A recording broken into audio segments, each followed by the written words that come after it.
Hello everyone, and thank you very much for joining me. I, of course, am Rotype, and I'm back here with MouseGunner in our Factorio guided series where I have a couple new items to show you, starting with solar panels here. This is a item I built probably off camera just to get it set up. It's a pretty simple thing to build. Just need steel, electronic circuits, and copper plate, as you can see here. We're having a small copper problem, which is why these aren't currently running, but trust me, when we have the materials, this will run. And you'll see they're just kind of dumping out here into this chest. And solar panels are a great way to power your base without polluting. And as we've talked a little bit about in the past, the pollution is what aggravates the biters. And we've been in this peaceful mode where they are not attacking us. But in a normal game, the biters will attack when they get pollution. So if we just take a quick look at the map here, you'll see this red glow is all of our pollution, and we're swamping all of these little, I guess the brighter red, the more saturated red is biter nests. And so we're saturating these biter nests with our pollution. Not all of that comes from our power generation, but if you can cut all the pollution from your power generation, you can cut a significant amount. So that's kind of the drive behind using solar panels. So let's see if I can find them again. Here we go. So solar panels, they're pretty simple. You just lay them down in a catchment area of a power pole and they generate power. Now, we've been using a light mod, so hopefully you haven't noticed it get too dark at nighttime, but there is a day-night cycle in this game, and solar panels don't work at night. So you do have to kind of deal with that. So obviously you can't run your entire base 100% of the time on solar panels just by themselves because they will stop producing. So usually the next solution to that is to build these items here called accumulators. And they're pretty simple, again, just a couple of these basic items. The more complicated thing is the batteries, but once you kind of learn how to make batteries, they're pretty simple. And I have a couple accumulators here, and you'll see that they're just, I don't know, pretty basic looking, and they really just function like batteries, just like large batteries. So you can see here, if I hover my mouse over them, the bottom bar there says energy, and it's charging up. So this is basically, it's taking whatever electricity, excess electricity is in the system and charging up the battery. And that's when it makes that, frankly, kind of annoying sound that is hopefully not too loud.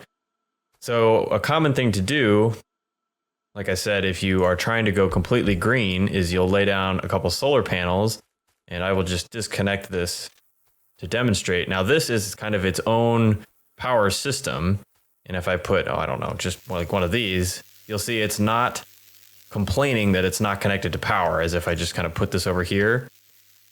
It's complaining it has no power. This is not complaining because it's drawing power from these accumulators, which actually, I don't know, is it daytime? No, if I zoom out far enough, I can see that it's nighttime. So it's drawing power from the accumulators, and when it becomes daytime again, the solar panels will recharge, both supply the power and recharge the accumulators, assuming you have enough solar panels to do so. So again, this is kind of the go green method of power. So I'm looking at the electrical network by clicking on the electrical pole. And I see there is a bar for that, right? Accumulator charge. Yes. So yeah, and you can see here, it looks like we just got into daytime enough that the solar panels are generating. So, but yeah, if you have accumulators in the network, so if you look at our normal network, you see accumulator charge is just zero, just blank, because we have no accumulators. But yeah, it is an easy way to look at the status of your accumulators. You can also, I don't have any wires on me. Let's see if I can make one. If you can connect a wire to it, you can actually monitor the charge of your accumulators. So now this green wire is connected to this over here. And if I hover over that pole with the green wire and I can read the signal, you can see signal A 100. Now that is a percentage. So that's telling me, I don't know why I picked A. You might be able to change it to whatever you want. Yeah, it looks like I can change it, but that's just telling me that my accumulators are 100% charged. Okay. So you can do a couple cool things. A lot of people will do things like have a large field of solar panels and accumulators, but they'll still keep their steam power, and they'll only run the steam power if, I don't know, let's just say A is less than 20% or something. So you're discharging your accumulators down to some low level. You want to turn on the steam engines to turn them on. What? I had a warning that you were being dropped and your audio cut out there, so we must have had a little bit of an internet blip there, but it was just momentary. Okay. I'm still here. Yeah, I thought you were going to be dropped from the game, but looks like we're okay. It's good. I didn't notice anything, so. But yeah, so I guess the only other thing I'll mention about solar panels and accumulators is you'll see here that the power output of a single solar panel, if you hover over, is 60 kilowatts.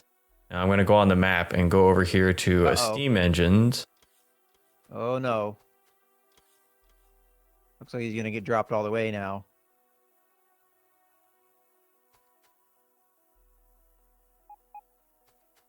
All right, I think.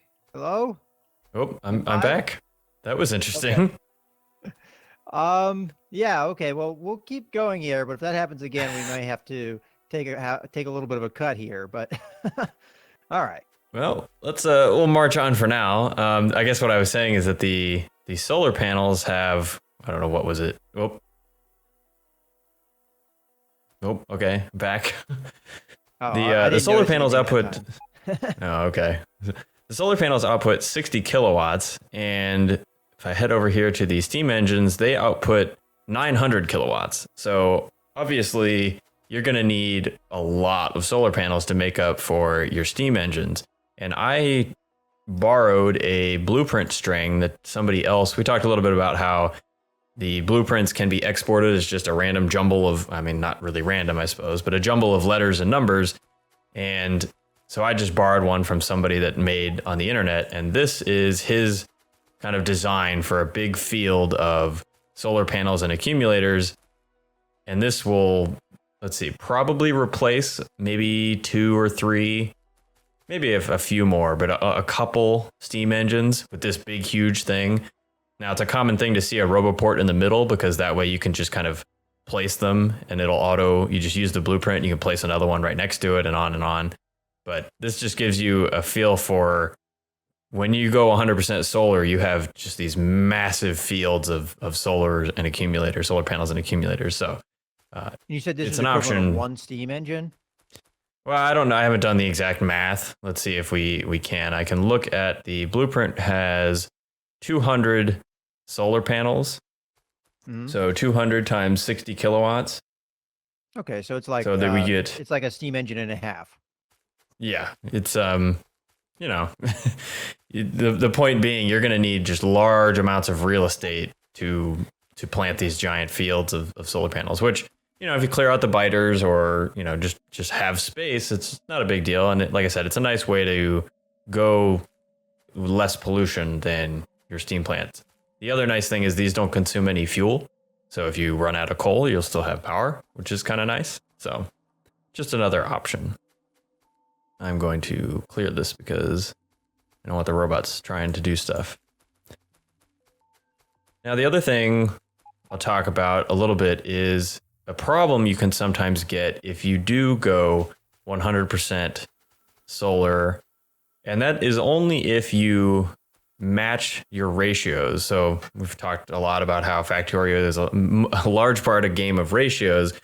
And so someone has calculated, or multiple people have calculated, that if you have more solar panels than accumulators in a ratio of, I guess I should have said it the other way around. If you have 0.84 accumulators per solar panel, so more solar panels than accumulators at a ratio of 0.84, then you will have perfect power. Like your accumulators will drain exactly to zero right as your solar panels turn on and everything's happy and, perfect ratio. However, you can sometimes get power surges that will obviously mess up your ratio. And the largest source of a power surge is a laser turret, which we haven't talked about, but I've built some here to kickstart the discussion. Now, they're, again, somewhat simple. Again, they need batteries. That's the most complicated part. And this goes back to our little combat discussion we've been having, but I can take these laser turrets, just kind of put them along the base here, and you'll see I get the normal sphere of green that shows me its range, and you see they'll complain about power instead of, I don't think I have a regular turret, but if you remember a regular turret, I can't even build one, but regular turret will complain about ammunition. Solar turrets, laser turrets complain about power. So if I hook it up to power, see they stop complaining, and I don't have any enemies to show you them attack, but they'll function just like a regular turret, except they shoot lasers instead of bullets. The nice thing about that is that you don't have to go around trying to refuel give them ammo every time they run out. And you can imagine, see, I'll zoom out here and you can see we've started to build this kind of perimeter wall. It looks like Mouse actually did a pretty good job almost completing it. So we have this big long wall to keep the biters out. And you're going to want, obviously, turrets at a regular interval along the wall. And if they're all over, like this whole big southern wall, you can imagine has turrets every X number of squares. You then have to either run a belt along it or have robots delivering ammunition to them or something. So it gets really difficult to supply ammunition to conventional turrets if you have this big long border wall. So in my opinion, you're generally better off just putting out laser turrets and running some power lines. It's just a little bit easier. Oh, I just noticed that the different types of turrets have different colors on the map. So it looks like laser turrets are red, and the normal turrets are yellow. Yeah, that does appear. That must be a new 0.15 feature. I had not noticed that before. But yeah, so they did work on their map coloring, which it's okay. There is a mod called Enhanced Map Colors that I think makes things look really nice, but they do their best. Obviously, graphics aren't necessarily the highest on the devs' priority list, but make it look nice when they can. So one thing I was just going to do is I'm comparing the damage that the lasers can do. So let's see, the damage, or the laser, if you hover over, says damage 20 laser, laser being the type of damage, and the shooting speed is 3 per second. Now the gun turrets have shooting speed. Can you repeat the damage for the lasers? Oh, this is off the GUI. Yeah, so the laser turret does damage of 20, and the type of damage is laser. Okay. And the shooting speed is 3 lasers, three shots per second. That's kind of the laser turret, statistics. The gun turret, let's see, damage. Well, we don't have ammo in it, I think is the problem. Yeah, I was gonna say. I'll put some ammo. Oh, I have some. I'll just, put some ammo in here. Let's see. I guess, so the damage of a gun turret is obviously dependent on what kind of ammo you put in there. So that may or may not be better. I'm not sure that you could ever actually get it up to 20. You might be able to if you research. We've been doing some of these researches, bullet shooting speed, bullet damage and stuff. So you might be able to get it up to 20, but it takes research to do it. Oh, I see the damage now. Okay. I was looking at the damage dealt, that red 0. Oh, yeah, the 0. Yeah. So it's 8 plus 5 something. I can't read the rest. So it's 5.44 physical, and that's just, again, the type of damage. I guess it's the way it affects the biters. Some certain biters have resistances to physical damage, but less resistance to laser electric type damage. So there's, I suppose, pros and cons to both, but in general, like I said, I think the pros to laser does more damage right out of the box. You can see the shooting speed for the gun turrets is much higher. So in theory, damage per second is higher than for a gun turret, right? Because it's getting more shots off a second. So even though this does 20 a shot, it only has 3 shots per second, whereas this is getting out, 18 a second? Yeah, I suppose. And the tricky thing is we've done a bit of research on gun turret damage and bullet shooting speed and stuff like that. So we're not exactly comparing apples to apples. We have like a stock laser turret with a upgraded gun turret. So there's some math to be done, I suppose. Yeah, so again, there's just 18 to 24. So you do get a little more range with the laser turret, which is always nice. You want to kill them before they get close, right? So, well, that also means you can space your turrets out more, right? Yeah, exactly. You can space them out. At some point, depending on your biter settings, some people do death worlds and stuff, and you'll see people just lining turrets up like this because they need that many that close. The attacks can get quite large, but in the meantime or earlier in the game, you can space them out. So you can see I've spaced them, and this is the way I generally like to space them, where the next turret is within the range of the previous turret, but just barely, just in case a biter gets close, you want to be able to cover the turret. But the gun turret does not actually reach that next laser turret. So yeah, as you notice, there's some range differences as well. And then, really, the best thing is just that they don't need ammo. Like, I don't need to keep going back and refueling or putting ammo back in, running around the base, or having robots fly around the base, putting ammo in all of my laser turrets, or in my gun turrets. But one downside I could see, though, let's say the biters broke through this wall, right? And they knocked out this electrical pole. And that would kill all of these laser turrets here, right? Yeah, and if you're really worried about that, I don't remember the priority. The biters do sometimes have, or they do have like an attack priority. They're going to attack this thing first and then the next thing.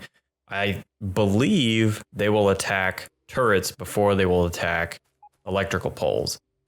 One thing that could happen is if, let's just say, they broke through this wall right here, they're going to try and attack the turret, but the pole's going to get in their way. So they might attack the pole to get to the turret. And then, they would do that. All right, let me phrase the question this way. Let's say they broke through the wall here, they killed the turret. Would they then try and go for another turret, even if it is further away, or would they kill the pole that's right next to them? I would have to do some experimentation to be sure, but it's been my experience off the top of in my memory, that they generally kind of go for military structures and leave the poles alone unless they're, I believe poles are on the orders like poles and pipes and kind of logistical things, transport belt, or on kind of like whatever tier you might call that. And military objects like turrets are a tier above that. So they'll attack those things first. So they probably would, I would expect them to then run over to this turret and attack that next. So I guess kind of where I'm getting at here is you don't think that redundant power lines is really worth the hassle, because like as an example, I play RimWorld, and in RimWorld, it's fairly easy to cut a power line, and you can get like big parts of your base cut off because of that. So I was just wondering if that's something that you would do in Factorio.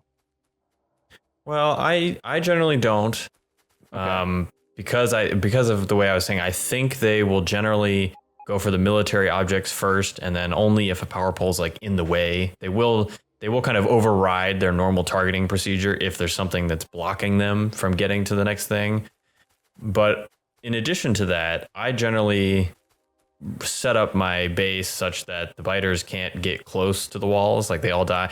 And as soon as I notice that a wall is being damaged, that just means, I need to like double up on, I'll just line them up like that and add more turret. I really don't want them getting to my walls, so I just, make sure that doesn't happen. I guess that makes sense. Yep. So any other questions on solar panels, accumulators, and turrets? I think I've got it. I mean, obviously we have to see the lasers actually kill something, but that's for another time. Yeah, it looks like we are almost done kind of building our wall here. I generally like to seal everything up, because if they start attacking a wall, we'll get an alert, and I may or may not be able to get there in time, but it's better than them just starting off attacking one of my factories or something. So it looks like I said earlier, we're mostly sealed up, just a little bit up on the north and then a little bit around near the train depot, and we might be able to actually go aggro some biters and do some real combat. But that will have to wait until another episode. We are out of time. So I want to thank you all very much for watching. My name's been Rotype, he's been MouseGunner, and we'll see you next time.